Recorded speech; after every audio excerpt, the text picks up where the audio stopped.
Oh iya.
Assalamualaikum warahmatullahi wabarakatuh. Salam sejahtera bagi kita semua. Shalom. Om Swastiastu, Namo Buddhaya, dan salam kebajikan. Selamat pagi Bapak, Ibu, dokter, para hadirin dan saudara sekalian. Tuhan berkati kita semua. Bapak Ibu yang kami hormati, selamat datang di webinar kesehatan RSUKI pagi ini dengan tema Gizi Seimbang, Upaya Pencegahan Malnutrisi dan Peningkatan Imunitas di Era Pandemi. Perkenalkan, saya Kevin Haryanto Nugroho, Sarjana Kedokteran, sebagai moderator yang akan memandu acara webinar kesehatan ini dari awal sampai pada akhir. Marilah kita panjatkan puji syukur kita kepada Tuhan Yang Maha Esa atas segala rahmat dan karunia-Nya sehingga Rumah Sakit Umum Universitas Kristen Indonesia dan semua partner, pasien, dan rekanan dapat menjalin hubungan yang baik hingga saat ini. Sebelum kita mulai acara webinar ini dengan baik, marilah kita awali dengan doa terlebih dahulu berdasarkan agama dan kepercayaan masing-masing. Berdoa mulai.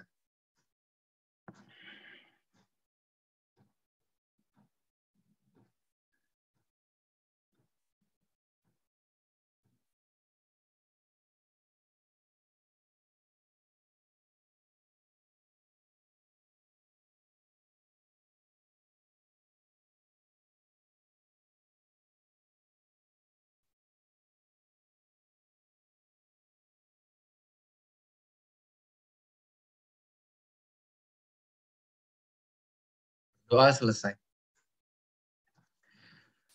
Demi menjalin silaturahmi, rasa kekeluargaan dan persaudaraan kepada semua rekanan RSUKI di masa pandemi ini dan bertepatan dengan Hari Gizi Nasional di tanggal 25 Januari 2022.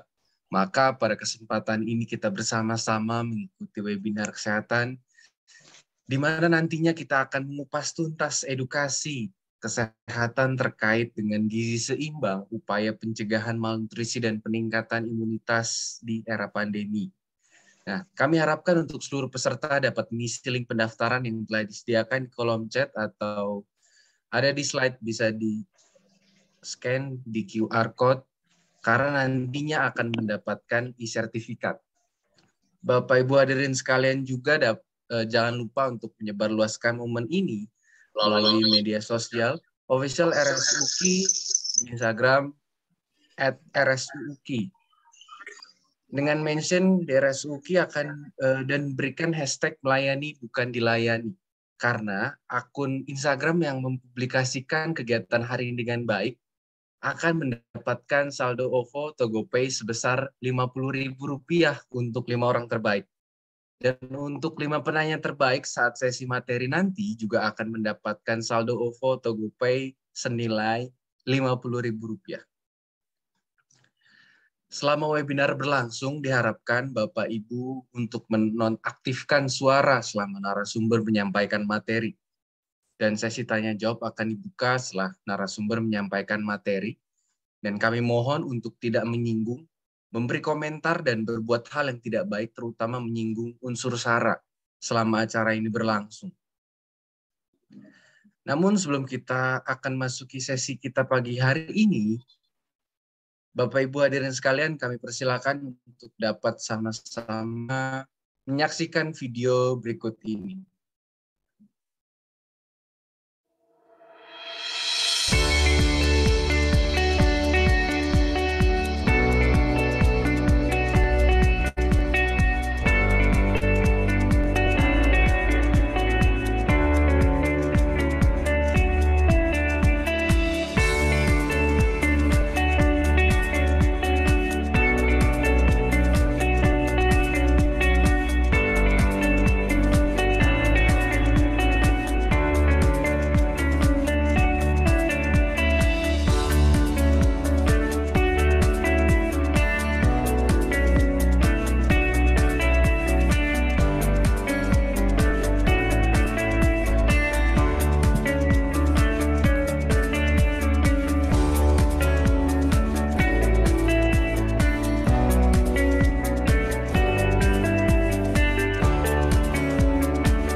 Baik, sebelum kita memulai webinar kesehatan ini bersama narasumber, marilah sama-sama kita mendengarkan kata sambutan dari Dr. Beni Utomo, RR Mondor, spesialis bedah sebagai Direktur Utama RSU UKI. Kan tetapi sesi ini akan diwakilkan oleh yang terhormat Ibu Dwi selaku Kepala Bagian Humas dan Marketing Pembat RSU UKI. Waktu dan tempat kami persilahkan. Ya, baik. Izin, apakah suara saya terdengar dengan baik? Halo? Izin Ibu terdengar. Oh ya, baik. Baik, maaf ini lokasi. Ya, selamat pagi, salam sejahtera, salam sehat buat kita semua. Yang kami hormati Dr. Pande sebagai narasumber dan juga moderator, juga semua yang ada, Dr. Stefani dan tim, dan semua Bapak Ibu partisipan yang hadir dalam webinar pada pagi hari ini. Pertama-tama terima kasih untuk kehadiran dari semua partisipan. Kita berharap walaupun masih 32 kami lihat di sini, tapi kami percaya nanti akan masuk. Biarlah webinar ini menambah pemahaman bagaimana gizi yang baik, gizi yang seimbang, terlebih saat-saat masa pandemi, sehingga kita semua tetap sehat. Itu dari kami. Jadi terima kasih sekali lagi buat Dr. Stefani dan tim, dan semua untuk secara khusus buat Dr. Pande yang sudah bersedia untuk memberikan materinya pada hari ini dalam webinar rumah sakit untuk gizi seimbang. Terima kasih, demikian sambutan dan selamat bergabung buat semua partisipan yang hadir supaya lebih dekat dan lebih mengenal lagi bagaimana rumah sakit UKI, sehingga Bapak Ibu bisa hadir untuk juga mempercayakan kesehatannya ke rumah sakit UKI. Demikian, terima kasih. Selamat pagi, salam sehat buat kita semua. Baik, Ibu, terima kasih atas kata sambutannya. Dan tentunya Bapak Ibu hadirin sekalian, pasti sudah tidak sabar untuk kita semua mendengarkan paparan informasi kesehatan yang penting dari narasumber kita hari ini. Saya ingin memberikan informasi bahwa bagi Bapak Ibu yang ingin bertanya, harap bertanya di kolom chat. Nanti pada sesi tanya jawab setelah sesi materi, kita akan membahas dengan pertanyaan terbaik. Sebelum narasumber menyampaikan materinya, izinkan saya membacakan CV dari narasumber kita, yaitu Dr. Pande Putu Agus Mahendra, spesialis gizi klinik, terus spesialis gizi RSU UKI. Dengan nama Dr. Pande Putu, Magister Gizi, spesialis gizi klinik, AIVOKA, FACSM, CISSN, bertempat dan tanggal lahir di Jakarta 7 Agustus 1980. Riwayat pendidikan dari 1997 hingga 2005 menempuh pendidikan S1 dan profesi kedokteran di FKUKI. Di 2012 hingga 2014 mengenyam pendidikan pasca sarjana gizi klinik FKUI Jakarta. Dan hingga di 2020 menjadi Diploma Gens in Sport Nutrition and Performance. Untuk berikut dapat dilihat oleh Bapak Ibu hadirin sekalian riwayat pendidikan lengkap dari Dr. Pandi.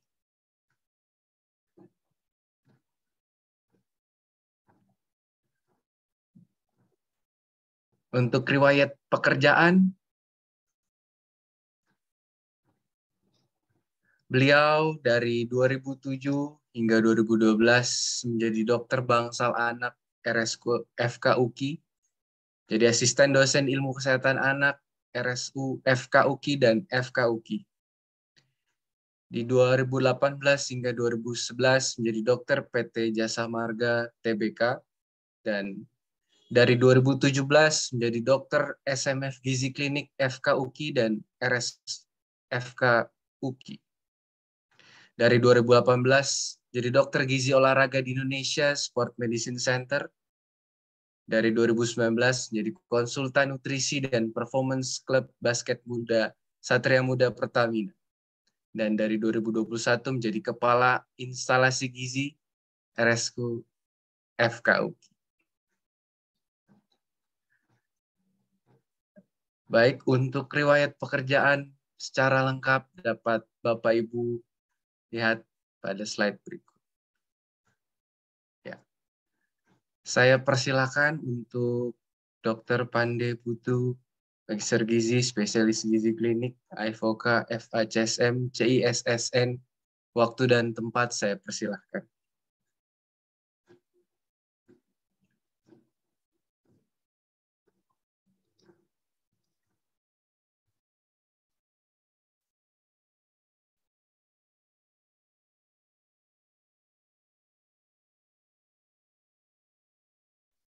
Baik.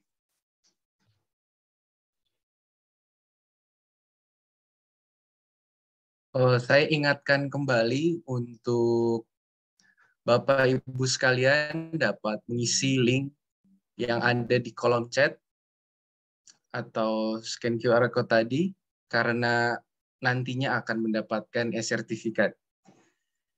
Jangan lupa juga untuk menyebarluaskan momen ini melalui media sosial di Instagram @rsuuki dan berikan hashtag melayani bukan dilayani.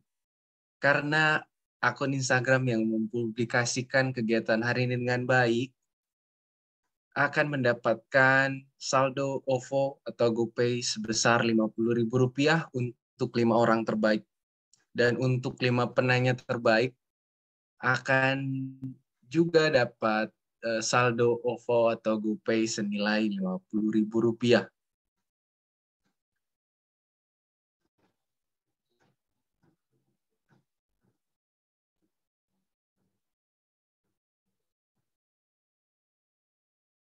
Diingatkan kembali juga untuk selama sesi webinar ini berlangsung untuk dapat menonaktifkan suara selama narasumber menyampaikan materi. Dan saat sesi tanya jawab akan dibuka, akan dimulai setelah narasumber menyampaikan materi.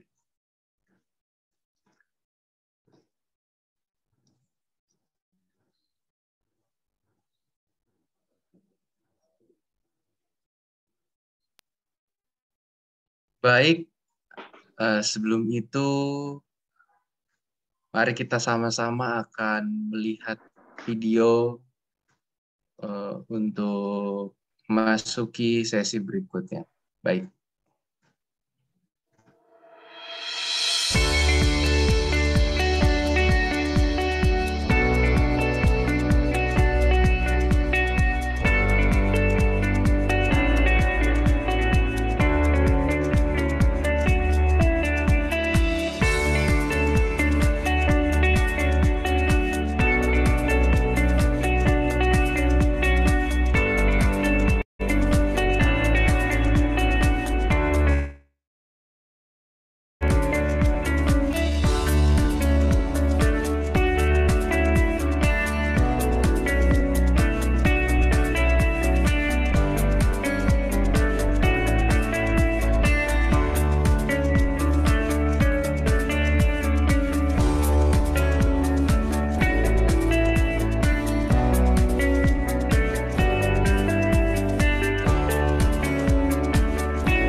Baik, untuk Dokter Pande Putu, saya persilakan waktu dan tempat.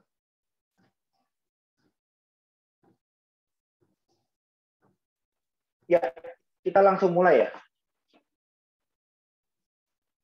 Oke, selamat pagi Bapak-Bapak dan Ibu-Ibu. Pagi hari ini saya berikan waktu untuk membawakan materi mengenai peran nutrisi untuk hidup sehat dan berkualitas. Seperti kita ketahui, selama 2 tahun terakhir kita menghadapi kondisi pandemi ini yang mungkin akan masih berlanjut menjadi suatu kondisi endemi, di mana yang paling penting adalah kesehatan dari tubuh kita. Jadi menjaga imunitas tubuh kita, di mana yang terbaik adalah dengan menjaga pola makan dan pola berolahraga. Oke, bisa slide selanjutnya.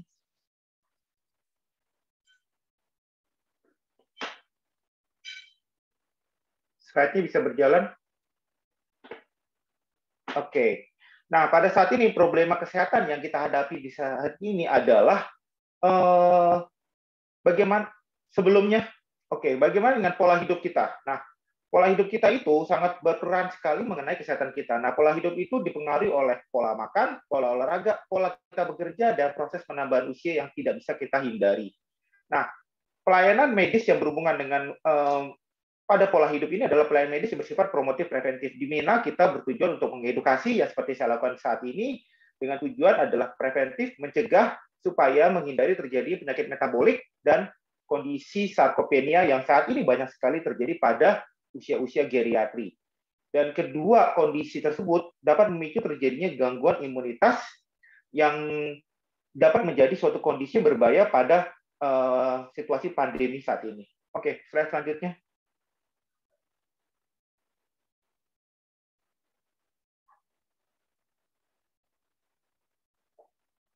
Bisa slide selanjutnya. Oke. Nah, permasalahan di dunia yang saat ini sangat mengancam sekali untuk kondisi pandemi ini adalah keadaan sindrom metabolik, atau yang paling sering salah satunya adalah kondisi obesitas, di mana terjadi gangguan malnutrisi yang berlebihan. Nah, kondisi obesitas ini seperti di dunia ini sangat banyak sekali. Bahkan kalau misalnya kita lihat di Amerika juga cukup tinggi sekali, yang akhirnya memicu angka terjadinya angka kematian yang sangat tinggi sekali di musim pandemi ini. Slide selanjutnya.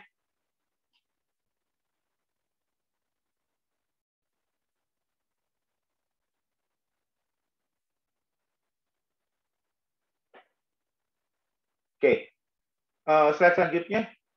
Ini adalah kalau misalnya mau dibilang ini bagaimana Indonesia. Nah, Indonesia kalau kita lihat ini adalah data dari tahun 2012.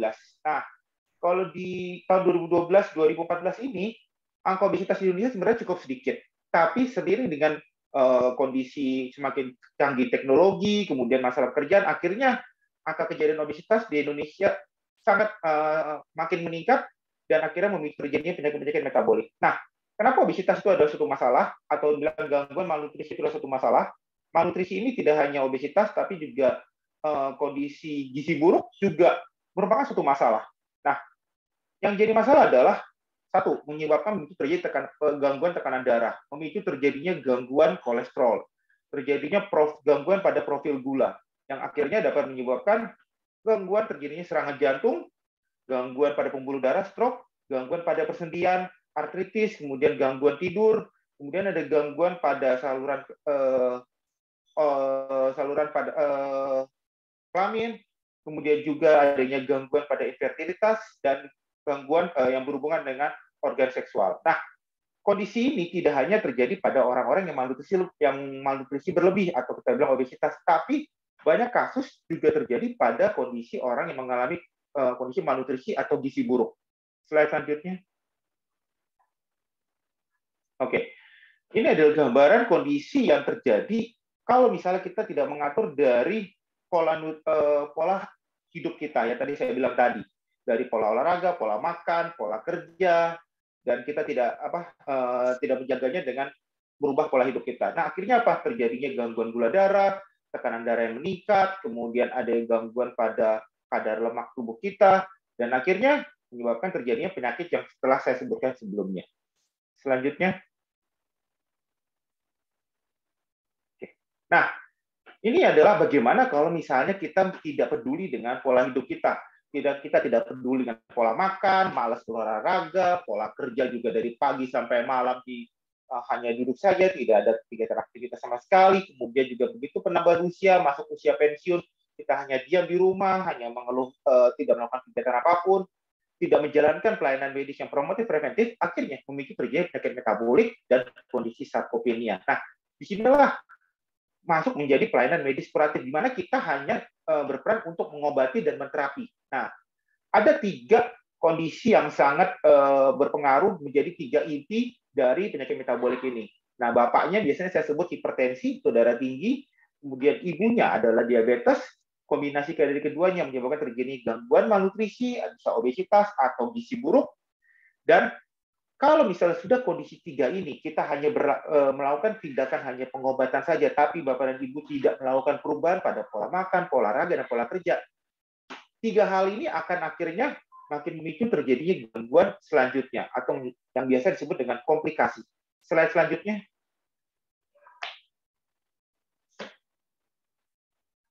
Oke. Nah, sebenarnya dengan kita melakukan pelayanan medis promotif preventif yang kita bilang tadi, dengan gimana kita merubah pola hidup kita ini, kita jadinya bisa sebenarnya untuk kita sendiri dan untuk keluarga, di mana pembiayaan terukur. Yang sebenarnya pembiayaan terukur adalah pembiayaan dana kesehatan itu juga jelas, karena kita bisa menghitung targetnya. Kemudian kualitas kinerja kita, yang tadinya mungkin kita sering sebulan sekali bolak-balik masuk ke rumah sakit, akhirnya kita ya bisa paling cuma datang ke rumah sakit hanya untuk kontrol saja, tidak perlu sampai dirawat. Kemudian akhirnya karena kita makin aktif, pola makan juga makin benar, akhirnya kita merasa badan kita makin bugar, dan akhirnya meningkatkan kualitas hidup kita bersama keluarga. Dan tidak langsung kembali lagi ke beban anggaran kesehatan. Di sini beban anggaran kesehatan oke lah, walaupun kita pakai BPJS, tetapi begitu kita sakit, apalagi kalau misalnya yang sakit adalah kepala keluarga atau bagi yang berperan penting di keluarga dalam mencari mata pencarian, dan akibatnya apa?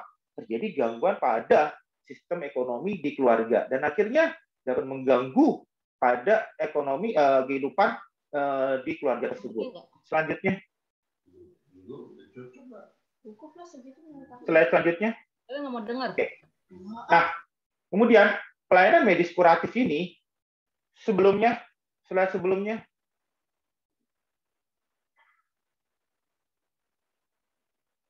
Oke.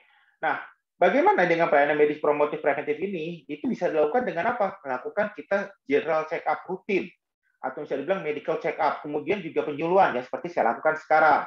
Kemudian setelah itu bisa dilakukan dengan setelah dari ada MCU, penyuluhan, kita melakukan pemantauan atau monitoring evaluasi. Jadi dengan apa? Dengan rajin kontrol. Dan akibatnya, kalau misalnya hal dengan pelayanan medis promotif preventif ini tidak berjalan dengan bagus, akhirnya terjadi yang pelayanan medis kuratif, di mana gangguannya bagaimana lagi? Monitoringnya tidak bagus, kemudian evaluasi juga tidak bagus, kemudian karena sering bolak-balik sakit, akhirnya menyebabkan terjadi gangguan psikologis. Jadi ada sifat denial, penyangkalan lah, kemudian saking karena terlalu sering berobat, akhirnya jadi faktor stres, yang akhirnya dapat mengganggu pada kondisi-kondisi secara sistem kesehatan secara Indonesia, secara nasional. Slide selanjutnya.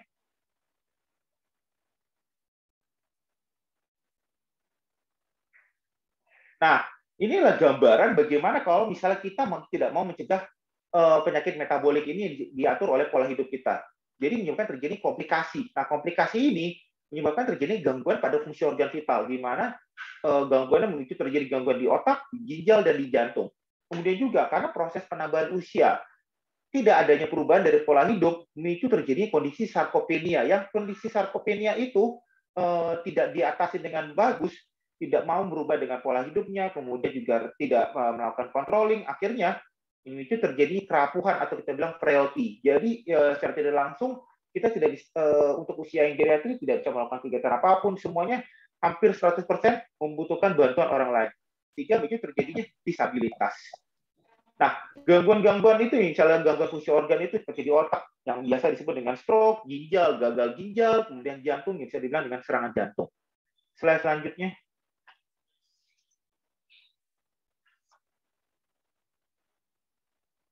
Oke, slide selanjutnya.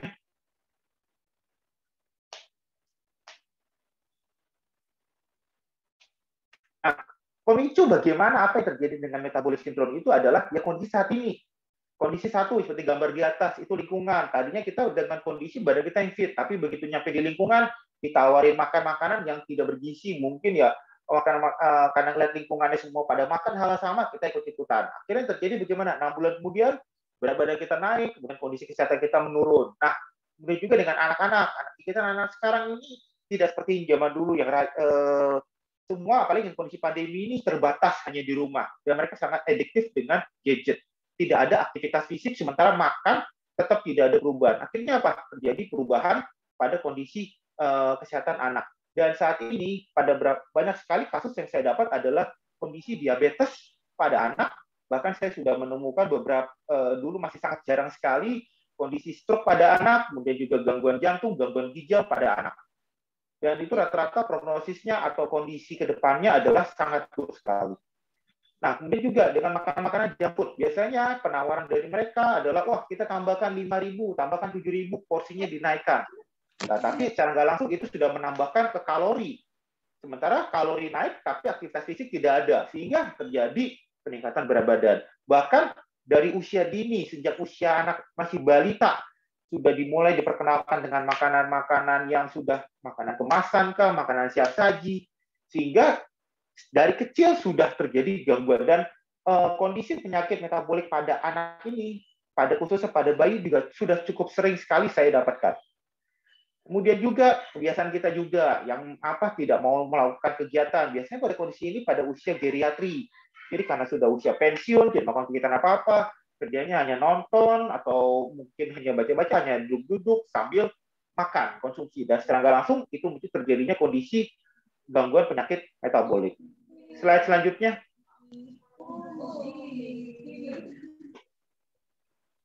Nah, bagaimana dengan kita menjaga imunitas kita saat ini? Sebenarnya ada 4 hal yang harus kita lakukan. 1, pola pikir. Pola pikir kita harus setidaknya pola pikir harus kita rubah. Kenapa? Karena dengan kondisi saat ini dengan kondisi teknologi yang sudah berkembang, banyak sekali hoax-hoax mengenai kesehatan. Jadi ada yang sebar mengenai hal inilah di WA group, kemudian ada di Instagram lah, dan semuanya itu kalau misalnya kita tidak berpikiran jernih, kita akan menganggap itu semua adalah benar.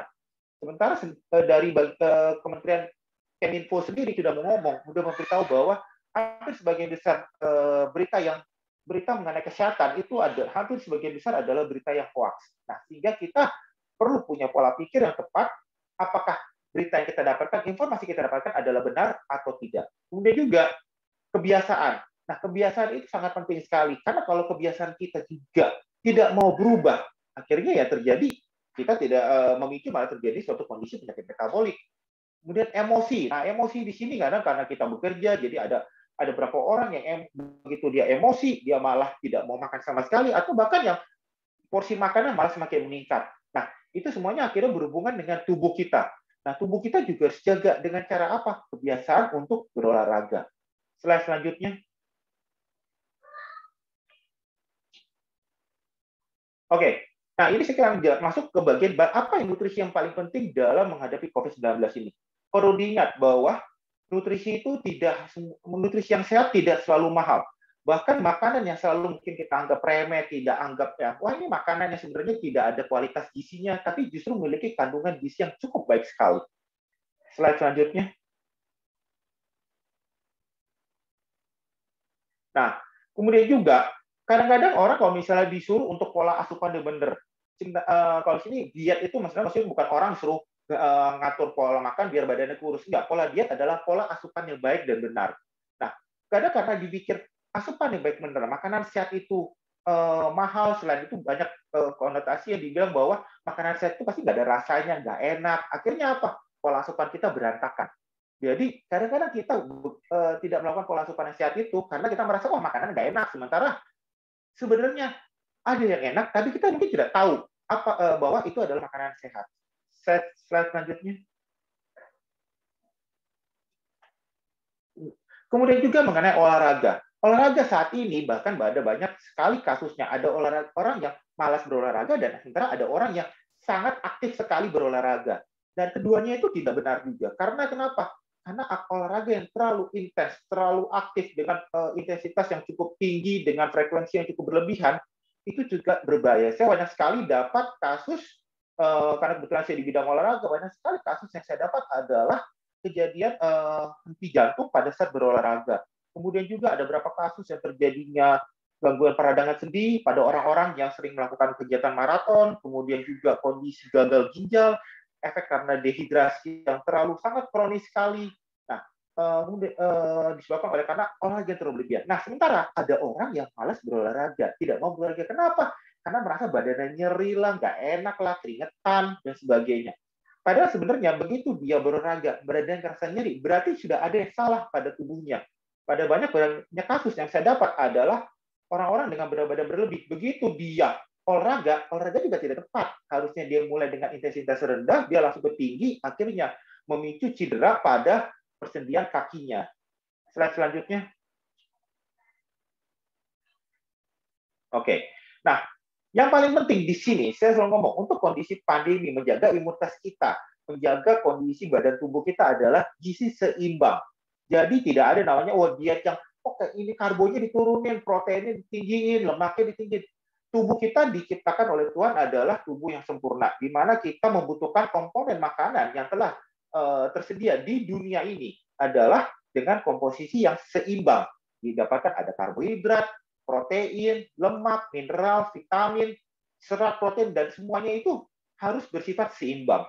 Karena prinsipnya kayak kita mau masak suatu makanan. Kita masak makanan, kita butuh gas, kita butuh kompor, kita butuh panci. Nah, kalau salah satunya nggak ada, ya itu di dalam tubuh tidak akan bisa diproses dengan baik. Kemudian juga dengan kita menjaga pola makan kita tersebut, dengan menjaga mendapatkan asupan yang gizi seimbang, akhirnya meningkatkan sistem imunitas tubuh dan akhirnya menurunkan risiko penyakit metabolik. Efeknya apa? Setidaknya kita bisa melewati kondisi pandemi, kondisi endemi, dan banyak penyakit-penyakit yang saat ini sangat dipengaruhi oleh gaya pola hidup kita dapat kita hindari. Slide selanjutnya. Nah, ini juga yang selalu jadi perdebatan, bagaimana dengan vitamin D, padahal kita di negara Khatulistiwa. Nah, ini yang jadi masalah. Ya, sudah banyak sekali penelitian menunjukkan bahwa walaupun kita di daerah Khatulistiwa, di daerah yang panas, kadar vitamin D di dalam tubuh itu cukup rendah. Kenapa? Karena vitamin D sebenarnya adalah hormon, bersifat suatu hormon. Nah, hormon itu membutuhkan komponen-komponen mineral, vitamin, dan zat nutrisi lainnya. Kalau vitamin D-nya lebih, tapi komponen mineral, vitamin yang lain tetap kurang, itu juga tidak akan berperan sekali ke dalam tubuh kita. Slide selanjutnya. Nah, coba kalau misalnya kita lihat di gambar ini, bahkan di negara yang sangat panas di daerah Timur Tengah, seperti Saudi Arabia, Qatar, ternyata angka kejadian yang defisiensi vitamin D yang cukup berat itu sering sekali terjadi di mereka. Bahkan di sana saya pernah menemukan waktu saya bertugas ke menemani atlet saya ke daerah-daerah Timur Tengah, itu bahkan saya mendapat saya bisa menemukan di apotek dan di farmasi di sana suatu suplemen vitamin D dengan dosis 50.000 international unit. Itu sangat tinggi sekali. Karena kenapa? Di sana mereka mengalami kondisi yang gangguan defisiensi vitamin D cukup berat. Itu pengaruh dari mana? Satu, selain seperti saya bilang tadi, selain dari komposisi gizinya, mereka juga dipengaruhi oleh faktor eksternal lainnya, yaitu dari cara berpakaian mereka. Nah, itu yang mempengaruhi terjadinya interaksi sinar matahari masuk ke dalam tubuh kita yang menghalangi sehingga tubuh kita tidak mendapatkan paparan sinar matahari yang tepat, sehingga itu terjadinya defisiensi vitamin D. Slide selanjutnya. Oke, kemudian ini adalah komponen mineral vitamin yang sangat mendukung untuk proses imunitas. Dan semuanya ini sangat simpel, sangat gampang sekali. Tidak perlu mendapatkan suplementasi, cukup dengan makan gizi seimbang. Yaitu ada vitamin A, vitamin B, vitamin B6, B12, kemudian asam folat, vitamin C, vitamin D, vitamin E, zinc, selenium, dan besi, tembaga, dan komponen asam amino esensial, kemudian juga asam lemak esensial. Nah, saat ini mungkin banyak Bapak dan Ibu yang konsumsi vitamin C. Nah, vitamin C itu tersebut sebenarnya vitamin C adalah suatu komponen vitamin yang mudah rusak oleh karena sinar matahari. Jadi kalau saya sendiri, saya selalu ngomong, bagaimana dengan jus jeruk atau gimana dengan kita minum air jeruk. Masalahnya adalah begitu jeruknya dipotong, diperes, itu dalam waktu sekitar 1 menit, komponen vitamin C ini sudah menguap di udara. Jadi kita dapatkan hanya gula buah. fruktosa. Dan fruktosa kalau terlalu berlebihan, itu akan memicu terjadinya gangguan pada sistem hepatik. Jadi memicu malah terjadinya gangguan pada kadar lemak kita, terutama untuk trigliserid. Nah, kemudian juga vitamin A. Vitamin A selalu banyak kan pada orang mungkin tidak terlalu mengeh pentingnya vitamin A. Vitamin A itu sangat penting untuk menjaga keseimbangan, untuk menjaga kelembaban dari jaringan-jaringan mukosa atau sel lunak di dalam tubuh kita. Dan itu dapat dari mana? Itu biasanya paling gampang adalah dari buah-buahan. Karena itu paling banyak. Buah yang paling banyak dan paling murah.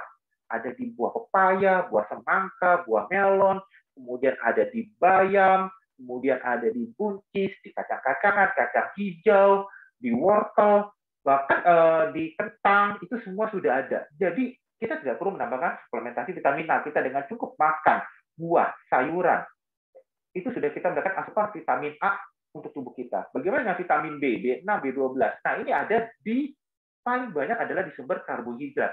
Yaitu di mana? Di nasi yang kita makan itu juga memiliki kandungan vitamin B, B6, B12 yang cukup banyak sekali. Nah, vitamin B ini penting untuk sistem neuromuskular kita. Jadi untuk sistem saraf kita. Karena kalau misalnya gangguan kita mengalami defisiensi pada vitamin B, B6 dan B12, ini sering terjadi, mungkin kita suka ngerasa semutan lah, kram, yang akhirnya malah dalam berolahraga itu kadang-kadang suka terjadi, kok kita tiba-tiba lemes lah, kita merasa tiba-tiba kita semutan, kaku. Nah itu ternyata bisa disebabkan oleh terjadinya gangguan pada komposisi defisiensi vitamin B. Nah ini bisa dapat dari mana? Paling banyak ya memang dari sumber hewani. Ada dari ikan, kemudian ada dari telur, kemudian juga dari sayur-sayuran dan buah-buahan. Nah, kemudian juga di sini saya juga selalu menekankan bahwa ikan bukan berarti ikan yang mahal tersebut itu adalah ikan yang paling sehat. Tidak. Ikan Indonesia sudah sangat sehat sekali. Bahkan saya selalu merekomendasikan adalah ikan terbaik adalah ikan kembung yang kita olah dengan sistem tradisional Indonesia. Jadi bukan digoreng kering. Ikan kembung itu jauh lebih baik dibandingkan ikan yang mungkin Bapak dan Ibu tahu ikan yang cukup mahal ya, favorit yang dibilang ikan paling sehat. Karena kalau misalnya kita melihat dari proses pemeliharaan, proses peternakannya itu ternyata ikan kembung jauh lebih sehat. Kemudian juga ada folat. Folat itu penting untuk regenerasi sel. Sama dapat di sayur-sayuran, khususnya pada di daerah makan sayuran berbentuk kembang kol atau brokoli. Dan juga di kacang-kacangan. Kemudian vitamin C, saya bilang tadi, ada di buah-buahan, tapi sebaiknya dimakan langsung. Vitamin D, selain dari paparan sinar matahari, dari jam 9, jam 10, juga didapat ada dari telur, kemudian juga dari ikan, seperti saya bilang tadi, ikan kembung, ikan tuna, kemudian juga dari makanan-makanan memang sudah difortifikasi, ditambahkan komponen vitamin D, yaitu apa? Biasanya pada susu. Kemudian juga vitamin E juga semua banyak itu di sayur-sayuran. Kemudian selenium, zat mineral, selenium, iron, itu juga paling banyak di sektor hewani. Dan satu lagi, ada di mana? Ada di tempe. Nanti akan saya jelaskan lebih lanjut. Nah, tembaga juga sama, dapat di mana? Juga di sayur-sayuran dan hewani. Nah, kemudian di sini, esensial amino acid itu adalah komponen protein yang mungkin Bapak dan Ibu kenal, mungkin ada yang bilang whey protein, yang biasanya kalau di tempat binaraga, tempat fitness, bubuk whey protein, beli whey. Sementara susu bubuk yang whey yang dipasarkan itu, kalau di dalam dunia saya, di dalam dunia olahraga, apalagi di dunia yang belum menemukan fakta bahwa mereka bersifat aman, bebas dari hormonal, bebas dari komponen-komponen yang dapat yang aman buat tubuh. Karena sejauh ini tidak ada laporan yang diterima oleh lembaga doping dunia dan tidak ada laporan laboratorium juga. Jadi ada suatu komponen asam amino esensial, yaitu komponen whey protein itu yang bagus buat tubuh kita, yang bisa dapat dari ikan. Kedua, dari komponen makanan yang sebenarnya makanan khas Indonesia tapi mungkin agak diremehin, yaitu apa? Tempe. Tempe merupakan komponen whey protein yang terbaik saat ini, bahkan banyak dipergunakan dalam dunia olahraga, bahkan banyak dalam penelitian-penelitian, tapi sayangnya di negara lain. Kemudian juga ikan juga contoh yang paling gampang adalah ikan laut dalam. Itu yang kembali lagi ke ikan kembung tadi, ikan tuna lagi, kemudian ikan berasal dari laut dalam. Kemudian juga sebenarnya ada di susu dan keju. Cuma mungkin orang Indonesia kita jarang sekali bukan kebiasaan untuk minum susu dan keju. Jadi makanya saya kembalikan ke makanan-makanan ada di Indonesia. Dan juga ada di kacang-kacangan. Karena Indonesia banyak sekali kacang-kacangan. Tapi yang penting makannya dengan jumlah yang terbatas dan jangan terlalu berlebihan. Kemudian juga bagaimana dengan asam lemak. Asam lemak yang penting yaitu omega 3, omega 6. Nah, itu penting buat anak-anak kita tumbuh kembang untuk menjaga imunitas kita. Itu didapat dari mana? Sama juga ada di ikan. Itu paling banyak sekali ikan laut dalam. Kemudian juga minyak yang bagus. Kita dapat minyak kelapa. Itu yang bisa dipakai. Nah, kemudian juga mungkin kalau misalnya di sini dibilang dari biji-bijian, dari kacang-kacangan, dari minyak sayur-sayuran. Nah, bagaimana dengan minyak olive oil? Olive oil juga bagus, cuman mungkin harganya cukup lumayan dan agak susah didapat. Sehingga saya selalu biasanya menggunakan dengan minyak kelapa dan minyak yang dapat dari sumber hewani yang paling gampang didapat di Indonesia adalah ikan. Oke, slide selanjutnya. Nah, ini gambarannya, mineral vitaminnya. Jadi ada zinc, vitamin C. Ya, sama seperti yang tadi saya jelaskan di halaman sebelumnya. Jadi tadi kita ada juga penting juga mineral, namanya zinc. Di sini zinc itu penting. Buat apa? Proses penyembuhan luka. Jadi begitu ada luka, tubuh membutuhkan asupan zinc untuk proses penyembuhan luka. Banyak orang mengira zinc cuma diberikan kalau pasiennya diare. Tidak, zinc itu sangat diperlukan sekali dalam tubuh manusia. Zinc adalah kunci dari berbagai macam komponen yang diperlukan oleh tubuh. Kunci dari hormonal berbagai macam yang diperlukan oleh tubuh. Jadi begitu orang mengalami kondisi gangguan zinc, itu dapat berbahaya dalam proses penyembuhan luka, penyembuhan cedera, proses inflamasi dalam tubuhnya. Nah, vitamin C. Vitamin C juga itu bisa dari makanan sumber, paling bagusnya, yang itu tujuannya adalah untuk sebagai faktor untuk antioksidan, sehingga mencegah terjadi infeksi dan peradangan yang sangat kronis. Nah, zat besi juga berhubungan dengan sistem imunitas. Nah, di sini yang paling penting adalah zat besi itu ada dua, zat besi dari hewan, ada zat besi dari nabati. Di sini kadang-kadang kita mungkin makan banyak nabati, bahan nabati itu zat besi juga cukup tinggi, tapi kita melakukan satu kesalahan yang fatal. Biasanya kita minum habis makan, kadang-kadang kita minum teh. Nah, zat besi di nabati ditambah dengan teh itu akan memicu suatu terjadinya interaksi yang justru menghambat penyerapan zat besi di dalam protein dalam komponen makanan nabati tersebut. Sehingga di sini juga saya menyarankan bahwa setiap kita habis makan sebaiknya adalah tetap dengan minum air putih, bukan minum minuman-minuman berwarna. Karena selain dapat mengganggu interaksi zat nutrisi yang kita makan pada porsi makan utama kita, itu juga kadang-kadang dapat memicu kalori yang tinggi sehingga asupan kalori kita berlebihan. Nah, vitamin E juga sama seperti vitamin C sebagai antioksidan. Kemudian juga vitamin B6 yang tadi saya bilang juga bersifat sebagai antioksidan dan bersifat sebagai dalam mengatur sistem neuromuskular kita. Slide selanjutnya.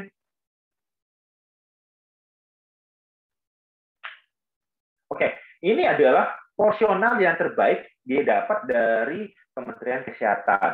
Ya, ini porsionalnya. Walaupun sebenarnya ya katanya, jadi prinsipnya adalah kita harus seimbang. Ada karbohidrat, ada protein, ada lemak, ada mineral, vitamin. Di mana dalam porsi kita, ini maksudnya dalam porsi kita itu adalah bahwa karbohidrat itu setidaknya mencakupi sekitar sepertiga dari porsi kita. Kemudian setengah dari piring kita itu adalah setidaknya sayuran dan buah-buahan. Kemudian sekitar seperempatnya adalah dari lauk pauk dan hewani.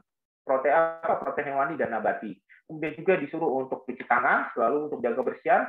Aktivitas fisik harus rutin dan selalu untuk menjaga hidrasi dengan minum air 8 gelas per hari. Nah, di sini ntar akan saya jelaskan lebih lanjut apa maksud dari isi piringku ini. Slide selanjutnya. Oke. Ini adalah jam makan. Kadang-kadang kita saking aktifnya bekerja, kemudian kita sampai karena terlalu aktif di mana akhirnya kita lupa makan.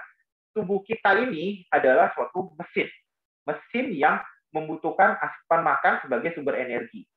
Kalau mesinnya itu tidak mendapatkan asupan yang baik, dia akan ada kompensasi. Kompensasi yang tersebut itu akan, kalau misalnya kita lakukan terus-menerus, itu akan memicu terjadinya kerusakan. Ibaratnya suatu kendaraan yang kita tidak rutin mengganti olinya, tidak rutin mengisi bensinnya, akhirnya kendaraan tersebut akan rusak. Nah, tubuh kita ini juga sudah diajarkan dari dahulu kala bahwa kita harus menjalani pola makan yang tepat, di mana kita harus satu, sarapan.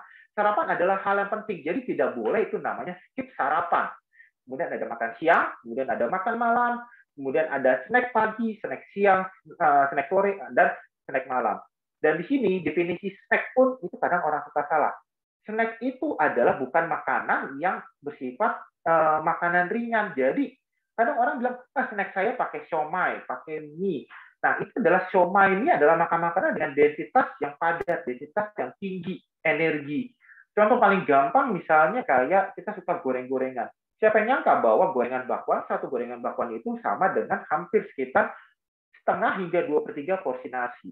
Dan itu akhirnya kalau kita bilang, kalau kita makan 3 porsi bakwan, sama aja kita makan besar. Nah, kemudian untuk jamnya bagaimana? Jamnya ini juga sebenarnya sudah ada. Bisa karena disesuaikan dengan jam kita, misalnya kita beribadah. Jam 6 pagi, selesai kita sembahyang pagi, kita sarapan. Jam 12, selesai kita sembahyang siang, kita makan siang. Jam 6 sore, kita selesai sembahyang sore, kita makan malam. Itu adalah jam yang terbaik untuk kita konsumsi makanan. Kemudian juga bagaimana snacknya? Snacknya itu adalah di antara makan snack pagi, antara sarapan dengan makan siang. Kita bisa snack.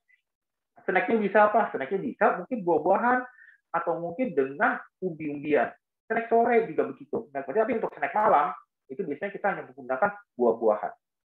Slide selanjutnya.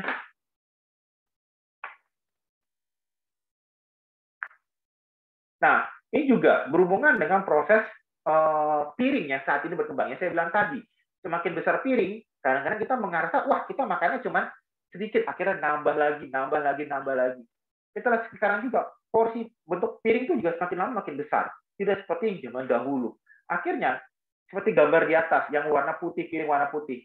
Sebenarnya porsinya sama, tapi piringnya berbeda. Akhirnya kita merasa secara visual, kok makan saya sedikit. Saya tadi makan cuma sedikit. Saya boleh dong untuk ngemil lagi. Dan itu yang sering terjadi. Sementara begitu kita proses ngemil lagi tadi, itu akan terjadi rangkaian itu proses yang akhirnya dapat mengganggu sistem imunitas kita. Nah, di sini kita juga harus hati-hati ya mengenai masalah porsional ini. Sangat disarankan sekali untuk piring itu kita menggunakan piring yang sama. Piring yang ukuran kalau misalnya di gambar putih adalah piring yang nomor 3 karena itu porsional yang paling terbaik untuk kita. Slide selanjutnya.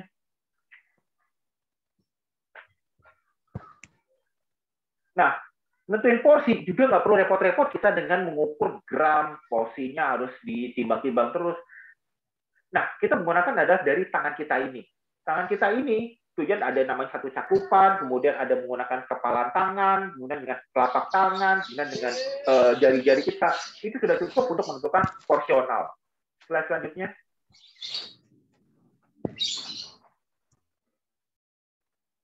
Oke. Porsional ini, lihat gambarnya seperti kayak gini. Jadi kalau misalnya kita mau makan sayuran, kita bisa menggunakan rangkaian satu cakupan tangan kita atau satu genggaman tangan kita gini. Kemudian untuk daging, kita bisa tidak perlu repot-repot, kita melihatnya telapak tangan kita. Ini ukuran kita. Kemudian misalnya kita mau makan kue, boleh nggak makan kue? Boleh, tapi dengan menggunakan 2 jari kita ini. Itulah ukurannya. Kemudian kalau kita makan coklat, cukup dengan jari telunjuk panjang dan ukurannya seperti jari telunjuk kita. Buah tadi saya sudah bilang dengan ukuran satu telapak tangan kita. Kemudian juga kalau misalnya kita mau pakai mentega kah, atau pakai keju dengan ibu jari kita. Kemudian kalau nasi bagaimana? Biasanya kalau nasi saya lo pakai adalah dengan genggaman tangan kita. Slide selanjutnya. Nah, kita juga harus hati-hati dalam menjaga imunitas kita pengaruh dari banyak sekali adalah dari pola makan. Banyak sekali saat ini makanan densitas tinggi tapi katanya ringan. Contoh paling gampang adalah makanan anak-anak. Keripik-keripik sebut kayak gitu. Dan orang selalu berpikir, wah dia tinggi mecin. Orang suka lupa, yang berbahaya justru garam. Mohon maaf, mecin itu di dalam tubuh itu ada batasannya.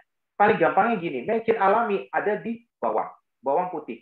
Manusia tidak akan mungkin bisa sanggup mengunyah bawang putih, misalnya 2 atau 3 siung hanya bawang putih saja. Kenapa? Karena bawang putih itu mecinnya sangat tinggi. Kalau kita masak bawang putih terlalu berlebihan dalam makanan, akhirnya makanan menjadi tidak enak, rasanya menjadi sangat aneh. Kenapa? Karena bawang putih yang bilang tadi tinggi mecin dan tubuh akhirnya ada penolakan. Nah, yang paling berbahaya justru garam.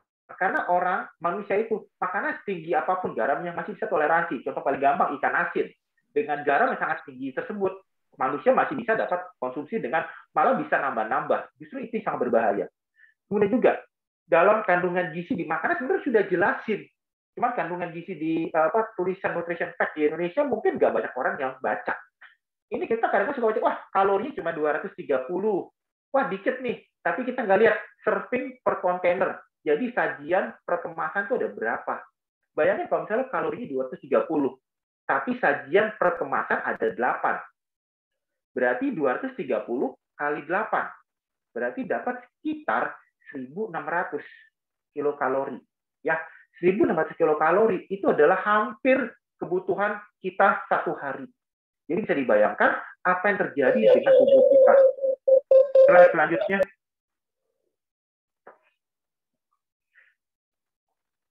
Nah, kemudian juga banyak yang misalnya orang dalam merubah pola makan atau kayak gimana, ada yang bilang, dok, kok badan saya begini-begini badan saya kok tidak tambah selalu pikir berat badan. Kemudian juga bagaimana apakah boleh makan itu, kita boleh makan cheating. Cheating ini sebenarnya terjadi kenapa? Karena terlalu ekstrim diet. Jadi makan nggak boleh ini, nggak boleh itu. Karena kebanyakan dibilang, yang namanya tadi saya bilang, makanan sehat, dibilang yang makanan sehat tidak ada rasa. Sebenarnya makanan sehat tuh ada rasanya, bisa diolah. Bahkan makanan Padang pun sebenarnya sehat, selama kita tahu cara makannya. Kemudian juga tidak ada waktu untuk berolahraga. Olahraga itu tidak perlu waktu yang lama. Olahraga itu antara sekitar 30 menit dalam hidup kita satu hari. Ya, itu sudah cukup membantu. Jadi tidak ada alasan sebenarnya untuk kita tidak berolahraga. Kemudian juga untuk masalah berat badan yang tidak menurun. Kita di sini, kita akan nanti saya jelaskan selanjutnya bahwa kita targetnya sebenarnya adalah menjaga imunitas kita, bukan berat badan, tapi lebih ke komposisi tubuh. Slide selanjutnya.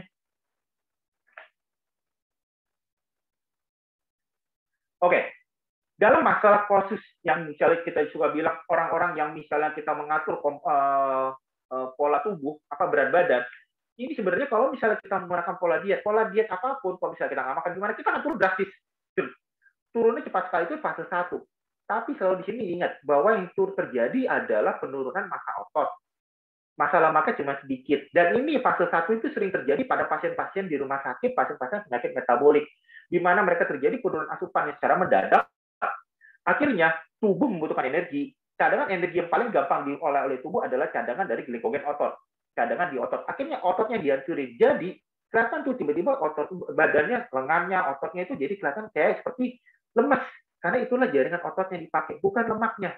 Nah, pada fase 2, karena jaringan ototnya sudah mulai agak menurun, sudah mulai terbatas, akhirnya mulai terjadi penghancuran lemak. Penghancuran lemak itu sangat pelan sekali, sangat lambat sekali. Dan akhirnya itu biasanya ada fase namanya statusnya diem, stagnan. Nah, di sini kalau misalnya kita tidak melakukan fase 1, fase 2, fase 3 tidak benar, akhirnya terjadi gangguan penyakit metabolik. Slide selanjutnya.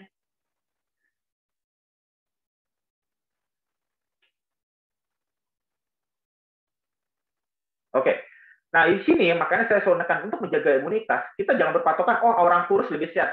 Kenyataannya, saya punya pasien-pasien yang kelihatannya badannya kurus, badannya bagus, tapi kenapa dia mengalami gagal ginjal, dia punya stroke, dia punya penyakit jantung. Karena kenapa? Begitu kita tes komposisi tubuh, ternyata yang paling tinggi adalah massa lemaknya. Ya, massa lemaknya tetap tinggi, massa ototnya malah menurun. Emang kelihatannya kurus, tapi massa lemaknya komposisinya tidak seimbang. Akhirnya apa? Kebugarannya turun, kemudian kekuatan juga turun, kemudian juga paling penting imunitasnya itu yang turun, dan itulah yang sering terjadi.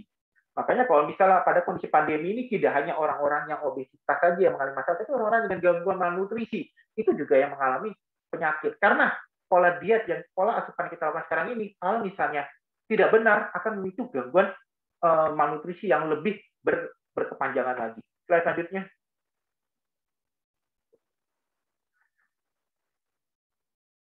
Oke. Nah, ini saya bilang paling penting. Kita adalah komposisi tubuh. Komposisi tubuh itu yang paling benar, paling penting. Makanya saya tidak terlalu suka dengan menggunakan sistem indeks massa tubuh, tapi saya lebih penting dengan komposisi tubuh. Kenapa? Karena kalau misalnya contohnya, karena di kalangan di bidang olahraga, kita kalau melihat berat badan, rata-rata kalau misalnya kita bilang dengan IMT, dengan indeks massa tubuh, rata-rata mereka mengalami kondisi obesitas semua. Tapi begitu dilihat komposisi tubuh, ternyata mereka stabil. Karena kenapa?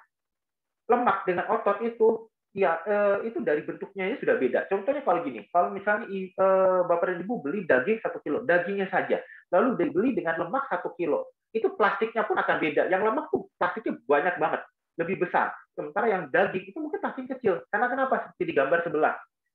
Otot sekitar hanya 5 otot yang ukuran kecil gitu setara dengan lemak yang lebih besar lagi. Dan lemak itu bersifat dia itu liquid. Jadi dia akan mengisi di seluruh organ tubuh yang mengalami banyak dapat kantong-kantong, yaitu di lengan lah, di perut, di paha, pinggang, dan pinggul.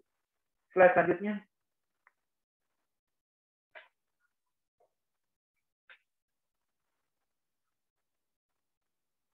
Oke, dan itu juga seperti saya bilang tadi, olahraga, mood, kondisi depresi, kondisi keseimbangan emosi, kemudian dengan pola asupan, itu semua akan mempengaruhi sistem hormonal dalam tubuh. Dan semuanya itu akan berhubungan dengan sistem saluran cerna di dalam tubuh.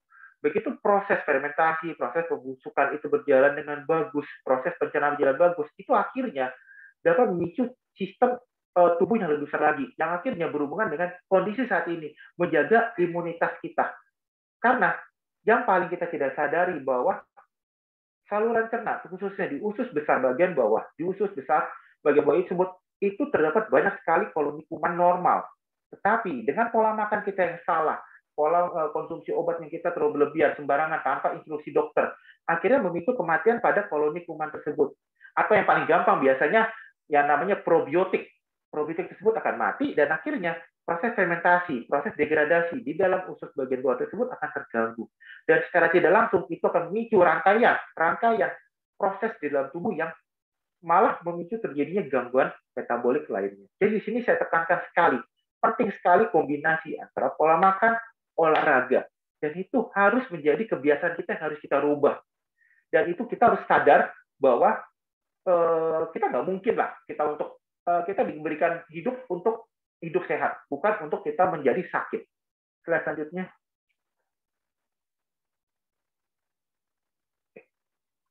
Slide selanjutnya. Nah, ini contoh sebenarnya. Ini contoh dari salah satu pasien saya. Dia datang dengan keluhan ada gangguan lemak, profil lemak, jadi gangguan kolesterol, gangguan jantung, gangguan pada kadar gula darahnya, tapi dia mau berubah.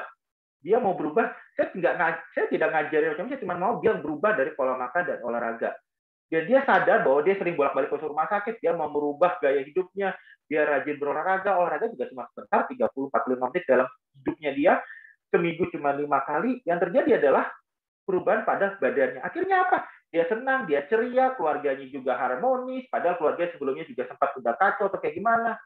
Dia juga emosi, padahal dia juga kemarin juga sempat kena COVID hampir 3 kali karena faktor pekerjaannya juga yang selalu bertemu dengan banyak orang, tapi dia melewatinya dengan kondisi yang cukup bagus sekali. Daya tahan tubuhnya cukup bagus sekali. Nah, di situ ini adalah controlling dari pola makan. Pola makan ini apakah dikurang-kurangi? Enggak, pola makan adalah gizi seimbang. Dia tetap makan ke warteg, dia tetap makan ke warung Padang, tapi tetap diatur bahwa dia tahu, wah yang ini boleh, yang ini enggak. Tetap makan enak. Karena ya kita juga kerja untuk mencari makan. Kalau misalnya kita nggak boleh ini, nggak boleh itu, dan kita tidak tahu makanan sehat bagaimana, ya akhirnya kita jadi stres, akhirnya malah tubuh kita terganggu. Bukan kita sehat, malah tambah sakit. Slide selanjutnya.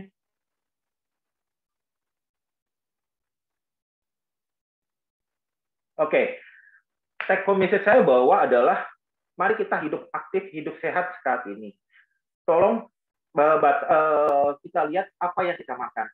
Dan selalu diingat bahwa makanan sehat itu tidak harus selalu mahal. Makanan sehat itu bahkan kita bisa lihat di yang dijual oleh abang-abang sayur di pinggir jalan. Yang penting kita tahu, dan itu bersifat personalized. Jadi bukan berarti pola diet yang dilakukan oleh suatu selebgram bahwa dia bagus, tapi belum tentu itu berhasil buat kita. Yang penting di sini adalah kita gizi seimbang. Oke, sekian dari saya. Jika ada pertanyaan, silakan.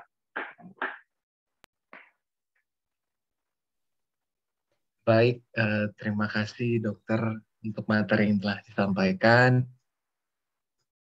Selanjutnya kita akan memasuki sesi tanya-jawab, sesi question and answer atau Q&A. Saya akan membacakan beberapa pertanyaan terpilih, dan pada dokter kami persilakan untuk dapat langsung menjawabnya. Baik, saya bacakan. Atas nama saudara Muhammad Yudika, saya dengan Ella, ya, Izin bertanya, untuk autoimun menghindari obesitas baiknya seperti apa? Karena obat metil berdampak terhadap berat badan. Ini yang beliau alami sekarang. Terima kasih.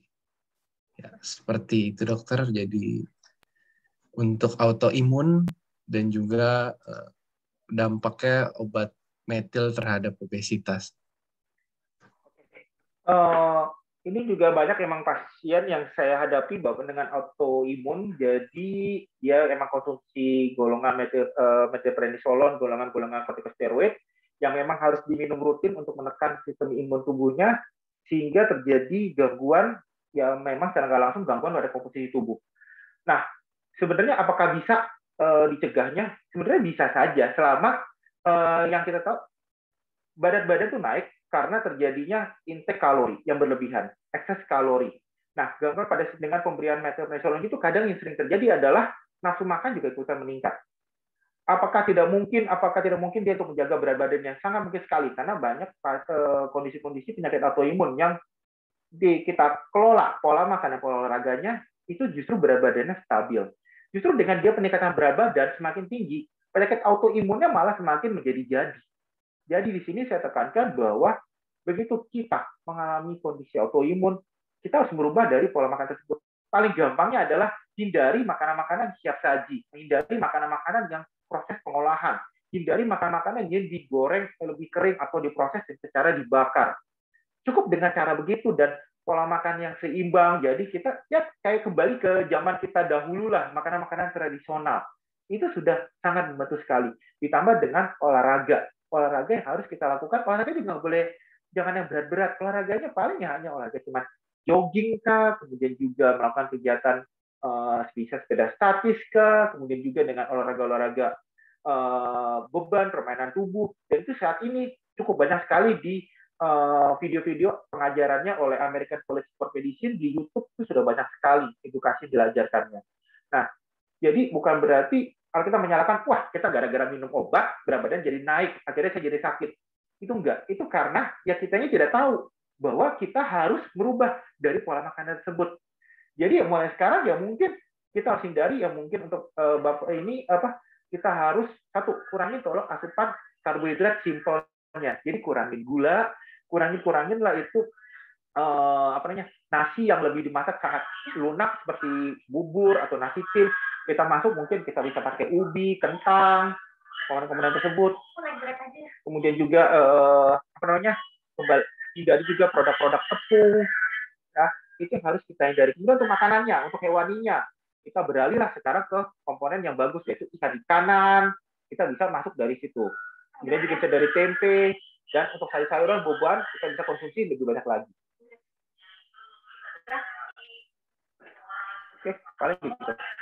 Baik, terima kasih dokter untuk jawabannya. Sangat cukup jelas kembali ke pola makan dan pola olahraga. Saya akan membacakan pertanyaan berikutnya atas saudari Aluh Eka Novianti. Selamat pagi dok, izin bertanya bagaimana cara makan pola diet yang sehat? Saat ini saya sudah berusaha melakukan diet dengan cara mengurangi karbohidrat dan hanya makan nasi 1 kali di siang hari saja. Berat badan saat ini 72 kilo, tinggi badan 163 cm. Berapa kilogram yang harus saya hilangkan untuk dapat memperoleh berat badan ideal? Terima kasih. Ya. Oke. Dari masalah kembali di berat badannya. Berat badannya seperti saya bilang tadi, kebanyakan orang itu bahwa jadi cuma ngatur pola makannya doang, pola makannya kurang-kurangin, aktivitas fisiknya tetap nggak ada perubahan. Di sini kembali lagi saya tekankan harus seimbang antara olahraga dan makannya. Jadi jangan pilih salah satu, keduanya harus berkesinambungan.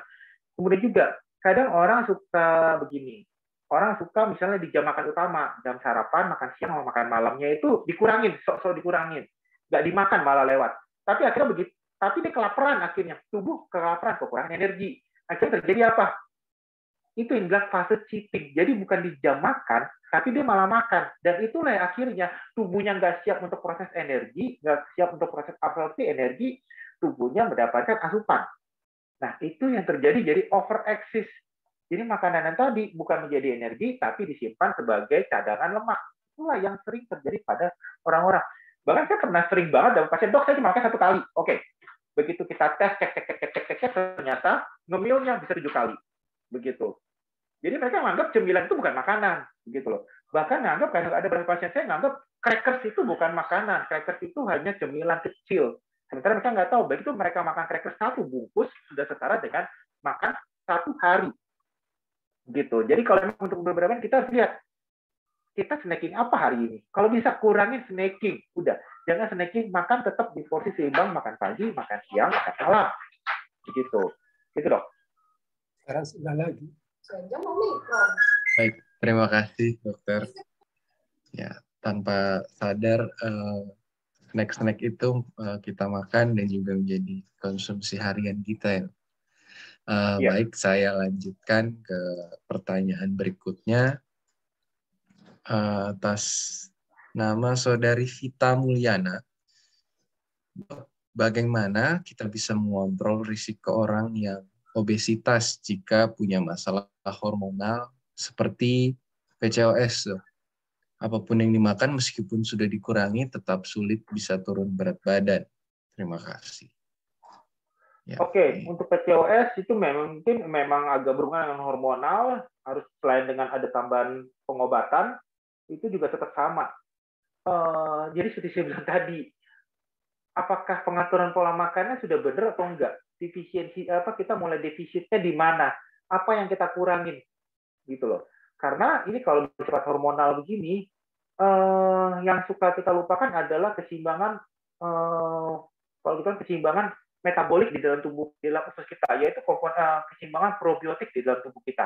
Karena pasti kan ada obat-obatan yang masuk.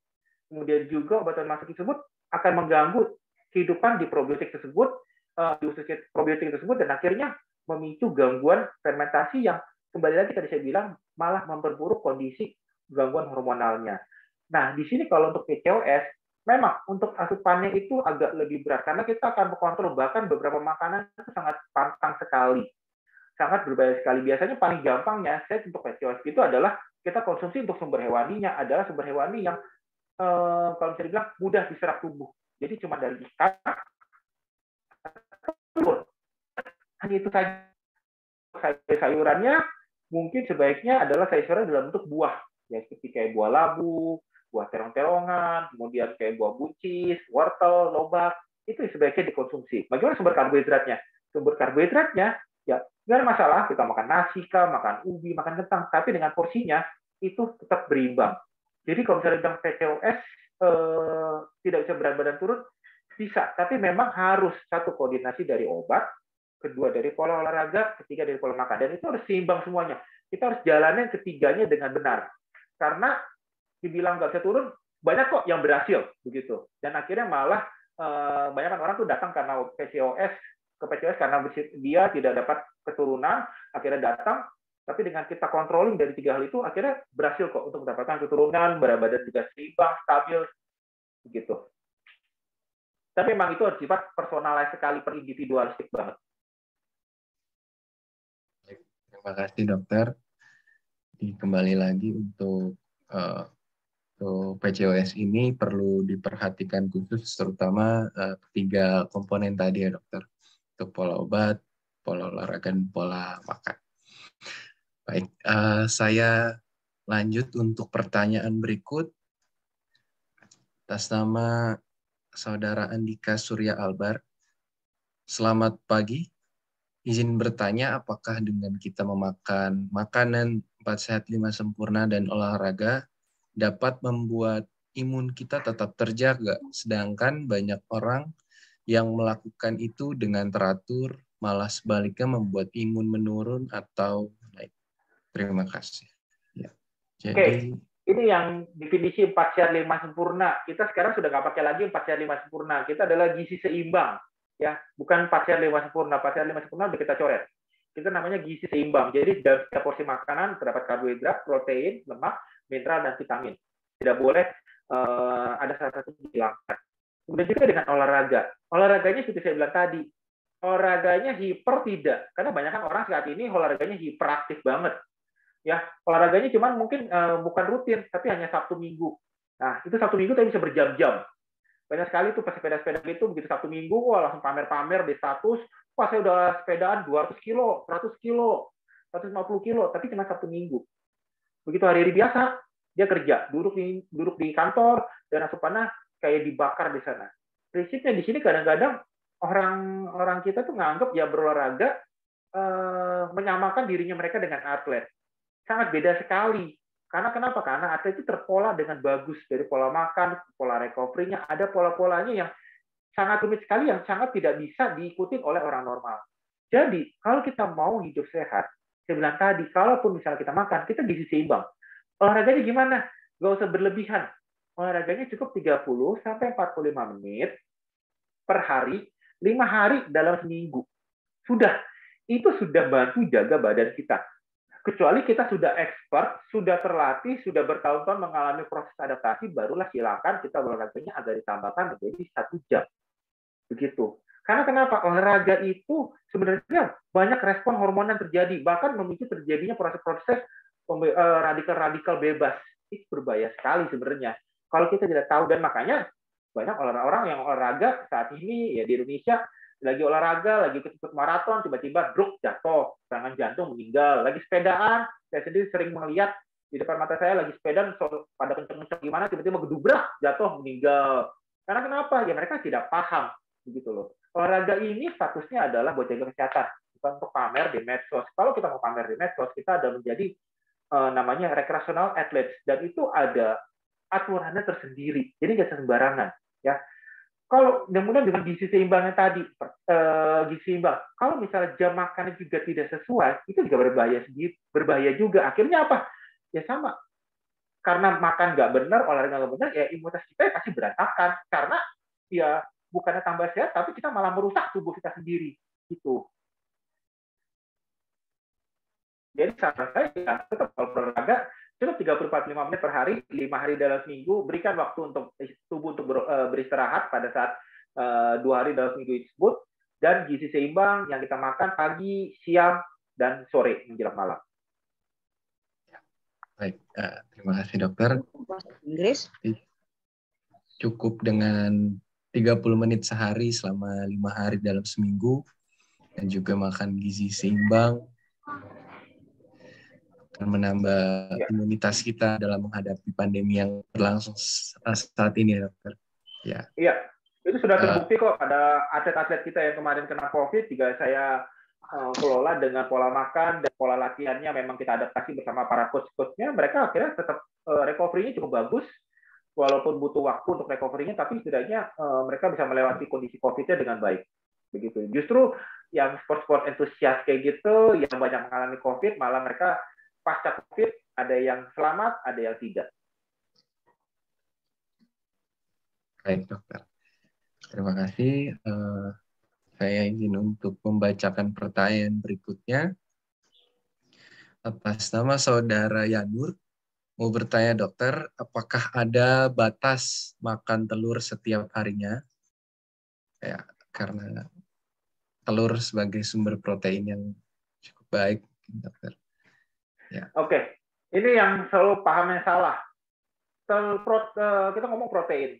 Protein sendiri di dalam tubuh kita untuk misalnya mau untuk badan sehat berolahraga, bahkan sudah ada konsensus keluar dari American College of Medicine yang sudah di ACC di approve oleh semua jurnal sports science di seluruh dunia, ya. Kemudian juga ada dari guru saya juga dari penelitian besarnya, dia menunjukkan bahwa asupan protein itu kalau misalnya lebih dari 1,6 gram per kilogram berat badan ideal, itu tidak ada manfaatnya buat tubuh kita. Ya, jadi walaupun kita makan misalnya sampai protein 2 gram, 2,5 gram, itu nggak ada manfaatnya. Karena nggak akan kepake juga, akhirnya akan kebuang, dan akhirnya bikin resiko buat fungsi ginjal kita. Nah, bagaimana dengan telur? Sekarang bisa begini, telur sebagai sumber protein. Kalau misalnya kita makan, misalnya sehari bisa 10 butir telur, 1 butir telur itu sekitar 7,5 gram protein. 7,5 kali 10, berarti sekitar 75 gram. Ya, tubuh kita kalau misalnya cuma 60 kali 1,5-nya, ya sudah dapat tuh sekitar 75-80-an. Lalu belum ditambah dengan protein-protein lain. Akhirnya apa? Kita jadi berlebihan. Akhirnya apa? Nggak usah kaget kalau tiba-tiba nggak berapa tahun kemudian fungsi ginjal kita berantakan. Jadi di sini makan telur adalah sebagai sumber protein. Jadi dikonsumsi ya adalah pada saat kita makan besarnya. Begitu. Kemudian pada saat misalnya kita habis latihan, itu nanti ada aturannya lagi. Namanya nutrisi post exercise, dan itu harus disesuaikan dengan jenis latihannya, intensitasnya, kita harus sesuaikan. Gitu. Jadi nggak sembarangan. Biasanya pun misalnya untuk kondisi olahraga untuk beberapa atlet yang saya pegang, mereka tuh makan telur itu, bahkan ya saya lihat sendiri kalau mengikuti pertandingan nasional pun, asupan telur itu mereka tuh paling banyak cuma 3 atau 4. Mereka justru lebih banyak konsumsi sumber protein yang lain. Ya, karena kenapa? Ya di telur cuma ada protein, sementara protein sendiri tanpa karbohidrat, tanpa lemak nggak ada manfaatnya. Jadi paling bagus apa? Ya ikan, kembali lagi ke ikan, begitu. Ya. Ya, baik. Terima kasih dokter. Cukup jelas untuk jawabannya. Saya izin untuk membacakan pertanyaan selanjutnya atas nama saudari Uli Feti Simbolon. Selamat pagi dokter, bagaimana cara kita mengetahui apakah tubuh kita sudah cukup atau sesuai dengan jumlah karbohidrat, lemak, protein yang kita konsumsi tanpa harus melakukan pemeriksaan lab? Mohon maaf tadi saya nggak fokus, kenapa, gimana pertanyaannya? Izin ya. Bagaimana kita mengetahui apakah jumlah karbohidrat, lemak, protein yang kita konsumsi sudah cukup tanpa harus melakukan pemeriksaan lab, dokter? Oke, pemeriksaan untuk kita tahu karbohidrat, protein, lemak itu biasanya sangat sulit dan mahal. Paling kita tahunya hanya dari profil lemak, fungsi hati, fungsi ginjal. Nah, kita tahu cukup atau tidaknya adalah berapa banyak dari apa yang kita makan. Jadi, misalnya kita makan, apakah yang kita makan itu seimbang antara karbohidratnya, proteinnya, lemaknya. Jadi biasanya adalah satu porsi karbohidrat atau nasi, yang paling gampang nih, misalnya nasi itu ukurannya seberapa banyak, ya paling gampang ya ikutin nasi-nasi tradisional Indonesia. Nasi Padang yang makan di Padang kan ada satu caplok kayak gitu. Nah, itulah satu porsinya, paling gampang. Kemudian untuk lauknya itu setidaknya kalau kita bisa makan 1 hingga 1,5 porsi protein, itu sudah cukup bagus, ditambah dengan sayuran. Nah, kemudian juga yang kita harus hati-hati adalah kadang-kadang over excess karbohidrat dan lemak adalah dari mana? Begitu misalnya kita makan tempe, dikasih tepung, lalu digoreng. Nah, itu udah excess dari karbohidratnya, penambahan dari karbohidrat dan lemaknya. Itu yang penambahan tersembunyi, itu yang kita kadang-kadang tidak sadari. Nah, di situ yang harus kita hindari. Jadi gimana ya, tetap saya bilang tadi, walaupun kita makan, kita kurangi penambahan asupan tambahan tersembunyi tadi. Misalnya kita makan sop kambing, ya kita makan misalnya sop kambing, daging kambing apakah bagus? Bagus, tapi dagingnya bukan kuahnya, karena kuahnya itu udah penambahan kalorinya lagi. Jadi kadang-kadang hal yang kita tidak duga itu justru yang bikin penambahan kalori. Jadi kalau kita mau berubah adalah jangan sampai asupan penambahan kalori tersebut yang kita malah konsumsi, begitu. Terima kasih. Itu saja sih yang bisa kita lakukan. Ya. Oh, iya. Baik, terima kasih dokter. Karena seringkali kita nggak sadar ada gula-gula yang tersembunyi yang kita konsumsi, dan itu yang sangat mempengaruhi dari pola makan kita. Baik, terima kasih dokter. Saya lanjutkan untuk pertanyaan terakhir. Atas nama Gaby Alena, selamat pagi dokter. Izin bertanya, umur saya 25 tahun dok. Apakah tidak makan nasi membantu menurunkan berat badan? Ya. Enggak. Kembali lagi ke tadi saya bilang, tubuh kita butuh namanya karbohidrat, protein, lemak. Oke, kita tetap butuh karbohidrat. Kita selalu menyalahkan nasi sebagai biang kerok segalanya. Sementara nasi sebenarnya baik-baik saja. Kalau misalnya kita lihat orang di daerah orang-orang di daerah timur, kemudian juga kita lihat juga orang-orang yang aktivitas fisiknya aktivitas fisik cukup tinggi, mereka makan karbohidratnya cukup banyak sekali. makan nasinya benar-benar sampai tinggi sekali, ya. Tapi itu kenapa? Karena seimbang dengan aktivitas fisiknya. Nah, itu akan berperan bagaimana? Akan berperan kalau misalnya nasi akan masalah buat kita kalau kita makan nasinya pun tidak seimbang dengan aktivitas fisik kita. Jadi kalau misalnya kita kerja cuma duduk-duduk doang. Kalau kita cuma makan protein sama lemak doang, ya sama aja, berat badan juga akan tetap tinggi juga. Karena di dalam tubuh, seperti saya bilang tadi, karbohidrat, protein, lemak, itu ibarat kompor, gas, sama wajan, sama panci. Kita memasak, kalau tidak ada salah satu, kita nggak akan bisa masak. Jadi kayak gitu. Jadi tetap karbohidrat harus masuk, tapi dengan porsi yang terbatas. Protein juga secukupnya. Lemak juga secukupnya. Perbanyak di buah-buahan dan sayur-sayuran. Jadi kalau misalnya porsi mau makannya adalah ya nasinya mungkin tadinya satu porsi kita kurangin mulai dari setengah dulu, 2/3 dulu, sedikit-sedikit aja dulu, 2/3 dulu biar tubuh beradaptasi. Kemudian juga hewaninya ya kita naikin dari 1 menjadi 1,5. Kemudian juga sayuran buah-buahan yang tadinya porsinya mungkin hanya 3 sendok makan, kita naikin porsi sayurannya. Buah-buahannya kita bikin variasi biar tidak bosan.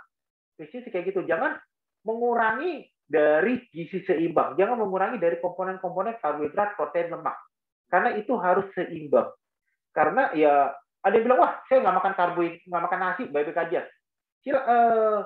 Karena itu akan terjadi, ya mungkin saat ini baik-baik saja, tapi kita nggak tahu efek ke depannya. Nah, kecuali kalau misalnya kita mau ganti nasi dengan komponen karbohidrat yang lainnya. Kita bisa ganti dengan kentang kah, dengan ubi kah, itu silakan saja. Yang penting karbohidrat tetap harus masuk. Begitu. Baik, terima kasih dokter. Ya, selain mungkin harus seimbang, ya, gizi seimbang. Maka dari itu jangan dikurangin salah satunya, tapi harus seimbang. Baik, demikian tidak terasa waktu yang berjalan sudah cukup lama, kita sudah berdiskusi. Mungkin kita akan tutup sesinya jawab bis yang pagi hari ini. Bagi Bapak Ibu peserta sekalian yang belum terjawab pertanyaannya, bisa tunggu untuk webinar-webinar kesehatan lain bersama RSU UKI di kesempatan selanjutnya. Berikut dokter sebagai apresiasi kami untuk webinar ini, kami menyerahkan untuk sertifikat, ya mungkin sebagai tanda apresiasi kita dapat berfoto dulu,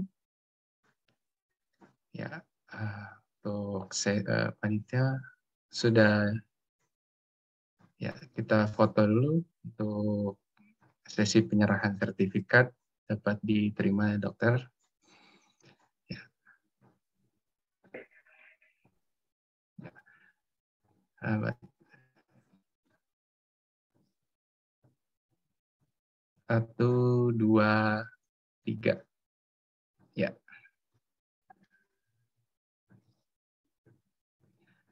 Terima kasih, dokter. Terima kasih juga. Terima kasih perhatian Bapak dan Ibu.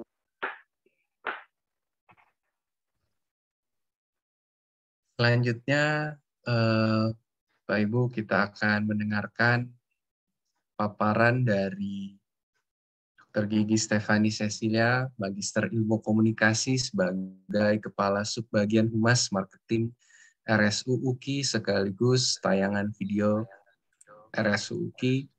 Untuk waktu dan tempat kami persilahkan.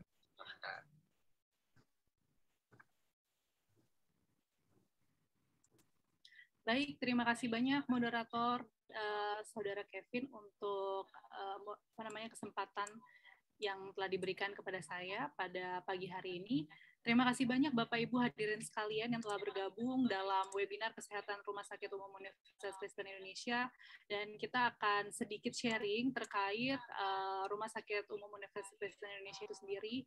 Tapi sebelum kita sharing, boleh Bapak Ibu hadirin sekalian supaya lebih semangat lagi, bisa berikan dulu reaction jempolnya ataupun applause-nya mungkin ya kepada narasumber kita di pagi hari ini supaya mereka lebih semangat dan juga tim panitia juga lebih semangat untuk bisa memberikan edukasi yang interaktif di waktu-waktu seterusnya.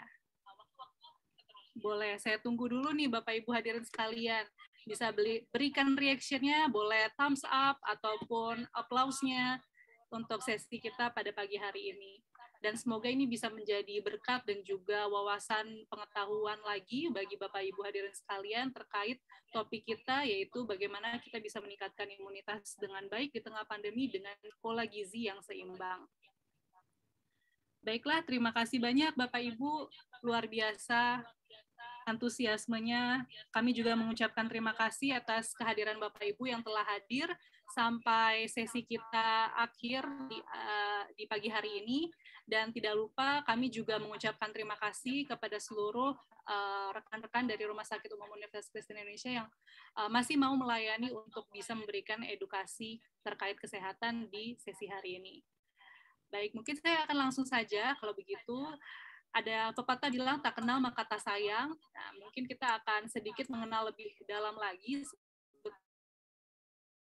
sebetulnya bagaimana sih Rumah Sakit Umum Universitas Kristen Indonesia itu terbentuk ya. Jadi lebih ke sejarahnya.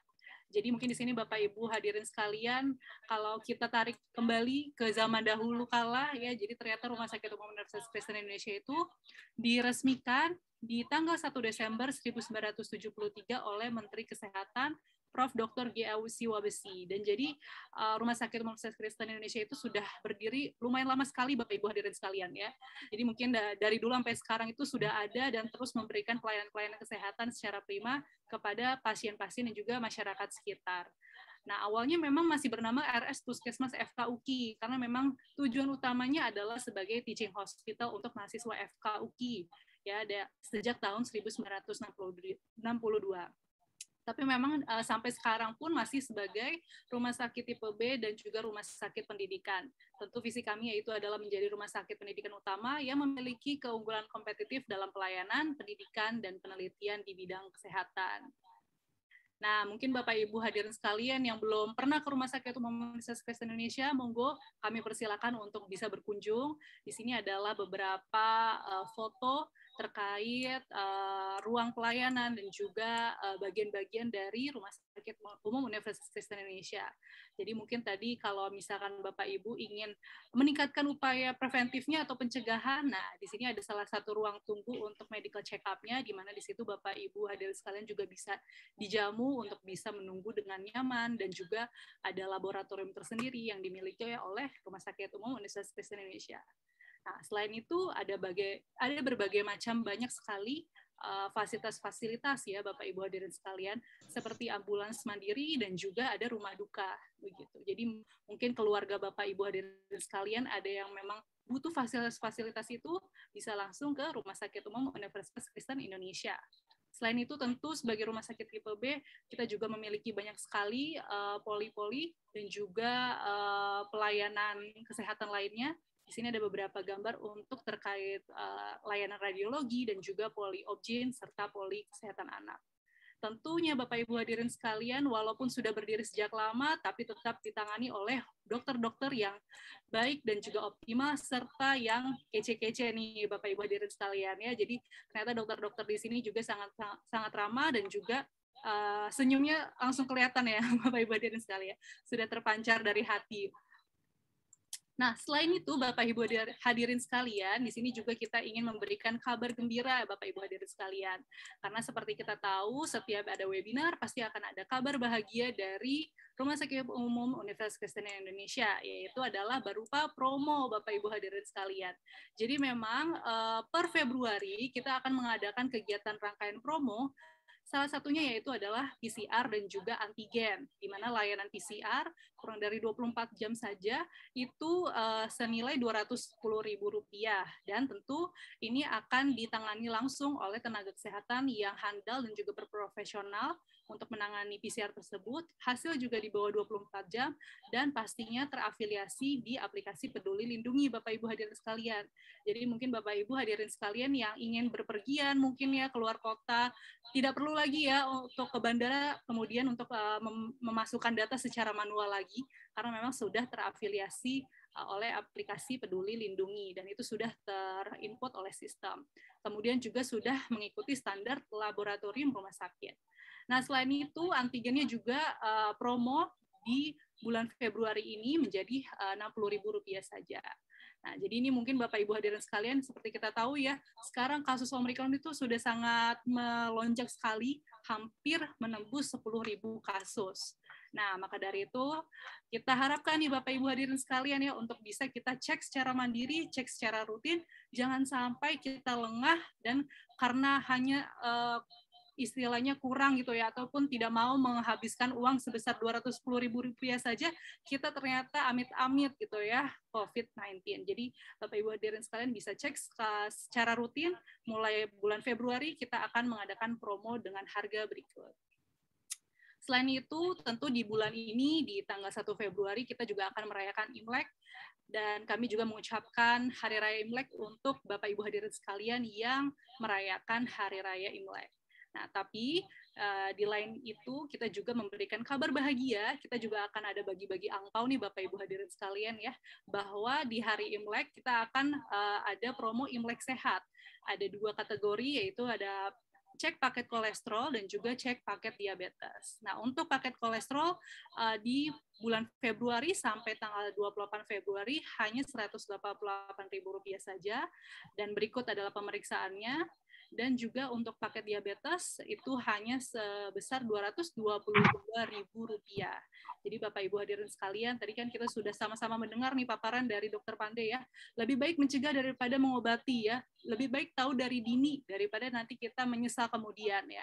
Apalagi untuk adik-adik ataupun anak-anak yang memang susah gerak gitu ya, ataupun memiliki masalah metabolisme dalam pola makannya. Nah, ini mungkin bisa menjadi salah satu solusi untuk bisa dicek, baik itu untuk anak-anak yang usia remaja ataupun mungkin untuk Bapak Ibu hadirin sekalian yang memang sudah lebih senior gitu ya, daripada kita takutnya kenapa-kenapa nantinya ya. Nah, selain itu di bulan Februari tentu ada Imlek, ada juga Hari Kasih Sayang.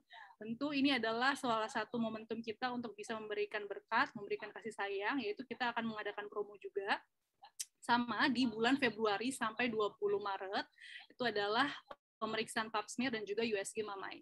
Jadi ini juga penting ya, di mana untuk Bapak Ibu yang mungkin sudah memiliki keluarga ataupun ingin mengecek menjadi suatu upaya preventif, ini juga bisa dilakukan, yaitu sebesar Rp675.000 untuk pemeriksaan pap smear dan juga USG Mamai sebesar Rp575.000. Nah, tapi tidak hanya di saat itu saja, tentu kita juga memberikan promo lainnya, yaitu berupa paket medical check-up healthy sebesar Rp664.000, itu sudah termasuk seluruh pemeriksaan ini. Tapi di luar dari pap smear dan USG Mamai ya Bapak Ibu hadirin sekalian ya. Serta medical check-up fungsi hati sebesar Rp674.600. Dan tentu ini bisa menjadi salah satu hadiah juga ya yang bisa diberikan untuk Bapak Ibu hadirin sekalian ke keluarganya masing-masing nih di hari kasih sayang nanti. Jadi buruan, kami sangat kami sangat antusias sekali kalau memang Bapak Ibu hadirin sekalian tertarik untuk membooking promo-promo berikut ini. Nah, begitulah Bapak Ibu hadirin sekalian terkait berkat yang akan kita berikan di bulan Februari mendatang. Ingat ya Bapak Ibu hadirin sekalian ya bahwa promo-promo tadi akan diberlakukan di bulan Februari. Jadi belum besok ya, besok masih tanggal 30 Januari. Nah, maka dari itu untuk bisa mereserve kuota dari promo-promo tersebut ya kan, kami akan sangat senang sekali jika Bapak Ibu hadirin sekalian bisa langsung booking melalui link yang ada di kolom berikut ini ataupun langsung scan QR barcode. Nah, mengapa seperti ini? Karena memang kuotanya juga terbatas dan tentu Bapak Ibu hadirin sekalian ingin diberikan pelayanan yang maksimal tentunya ya. Jadi maka dari itu kami harapkan untuk Bapak Ibu hadirin sekalian bisa booking dulu di staff kami dengan melalui link yang ada tertera di layar ini ataupun langsung scan QR barcode. Mungkin segitu saja mungkin dari saya, tapi tenang saja Bapak Ibu hadirin sekalian. Janji kita tadi bahwa akan ada 5 orang yang mendapatkan saldo OVO atau GoPay senilai Rp50.000 untuk IG Stories terbaik dan juga 5 penanya terbaik akan kita umumkan setelah penayangan video berikut ini.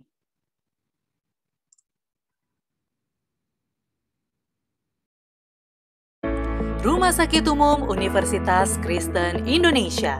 memiliki visi untuk menjadi rumah sakit pendidikan utama yang mempunyai keunggulan kompetitif dalam pelayanan, pendidikan, dan penelitian di bidang kesehatan. Dengan moto melayani bukan dilayani, kami percaya bahwa berbagi dan peduli yang tinggi adalah prinsip dasar pelayanan kami. Nilai tanggung jawab merupakan pilar proses pelayanan dan penyembuhan secara holistik di Rumah Sakit Umum Universitas Kristen Indonesia. Kami selalu bertujuan untuk memberikan pelayanan promotif, preventif, kuratif, dan rehabilitatif di bidang medis secara optimal, serta tidak lupa mengembankan tugas pendidikan dan penelitian untuk kepentingan khalayak masyarakat.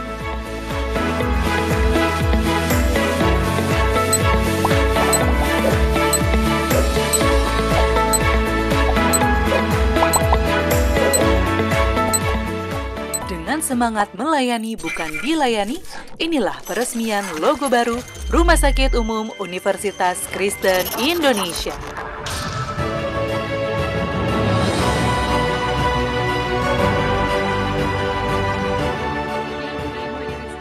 Dengan demikian resmilah sudah logo baru dari Rumah Sakit Umum Universitas Kristen Indonesia. Dan tentunya setelah tadi paparan sudah selesai kami berikan, kami juga tetap mendrive Bapak Ibu hadirin sekalian untuk bisa langsung booking dan juga reserve kuotanya untuk promo-promo yang akan kami adakan di bulan Februari nanti.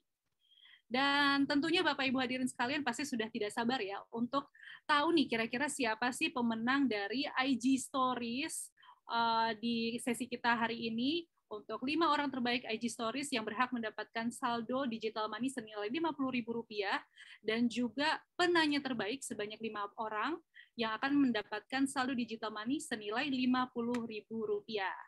Nah, pasti udah pada tidak sabar dong ya Bapak Ibu dan sekalian. Boleh dong untuk menambah semangatnya lagi, boleh berikan emotikonnya ataupun berikan thumbs up atau applause-nya dulu, supaya jangan-jangan Bapak Ibu hadirin sekalian memberikan applause ataupun thumbs up ternyata menang gitu ya. Begitu saya akan izin untuk share nama-nama yang berhasil mendapatkan saldo digital money senilai Rp50.000. Dan inilah Bapak Ibu hadirin sekalian yang berhak mendapatkan saldo digital money senilai Rp50.000 untuk kontes IG Stories, yaitu dengan akun @rizky_katanya. Dan yang kedua yaitu @yanurliusfatem. Dan yang ketiga @aki_melki. Dan yang keempat @estherjulianti_. Dan yang kelima @butar_justina.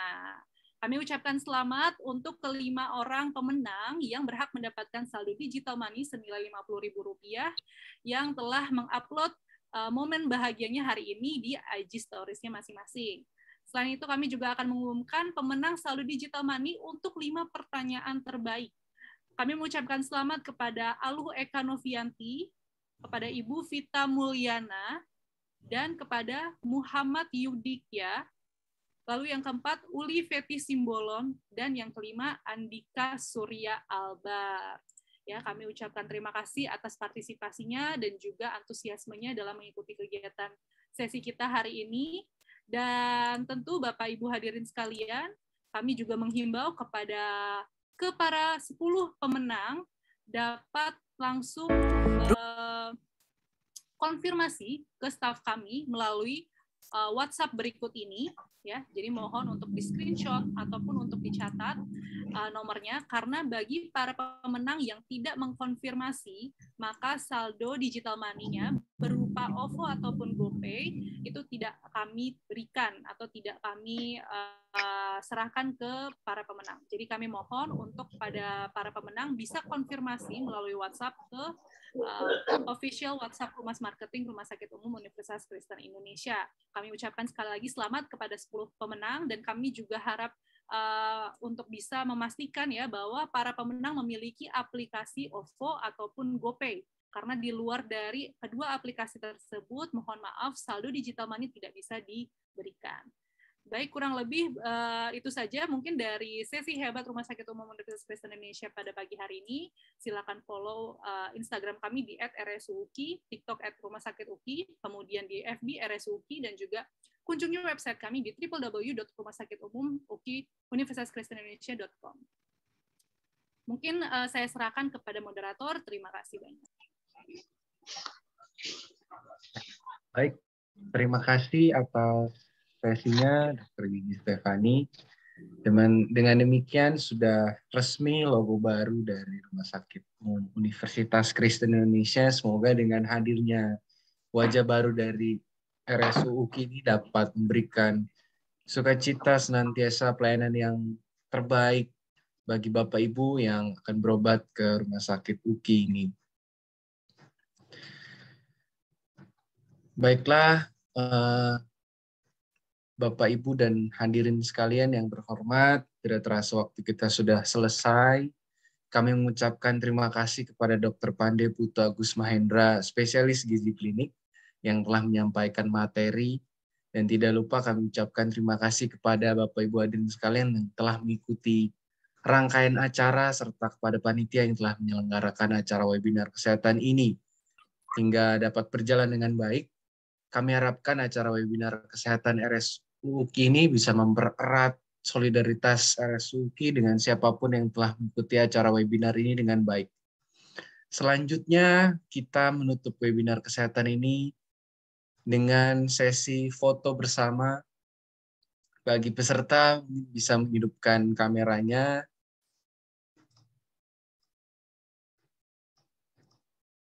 Kita bisa berfoto bersama.